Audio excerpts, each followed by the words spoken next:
আল্লাহর সৃষ্টি অনেক সুন্দর, তাই না? অনেক সুন্দর, যেটা দেখলে মনে প্রশান্ত হয়, মনটা শান্তি পায়। দেশ থেকে দেশান্তরে গেলে আল্লাহর কত সুন্দর নিয়ামত দেখলেই মন জুড়িয়ে যায়। আল্লাহ তাআলার নিয়ামত গুলো দেখলে আল্লাহর শুকরিয়া মন থেকে আসে। আর আল্লাহ চায় আমার নিয়ামত দেখো, আর আমার নিয়ামত পেয়ে আমার শুকরিয়া আদায় কর। আমার শুকরিয়া আদায় করলে আমি আরো নিয়ামত বাড়াইয়া দিব। আল্লাহ তাআলার সৃষ্টি অনেক সুন্দর। আল্লাহ তাআলার মেঘালয়, চাঁদ, সূর্য, নক্ষত্র সব সব নিখুঁত ভাবে তৈরি করা। সব নিখুঁত ভাবে তৈরি করা। একটা গাছের দিকে তাকালেও মনটা ভরে যায়।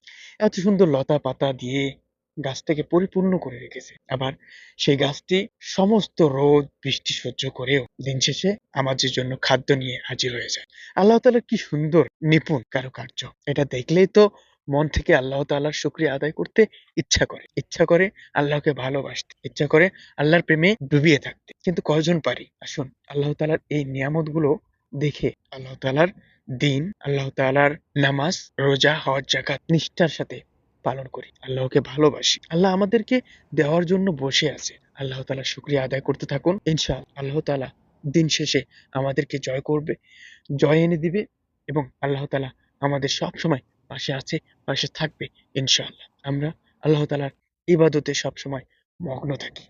ইনশাআল্লাহ আমাদেরকে আল্লাহ সবটুকু দিবে, সবটুকু দিবে ইনশাআল্লাহ, ইনশাআল্লাহ।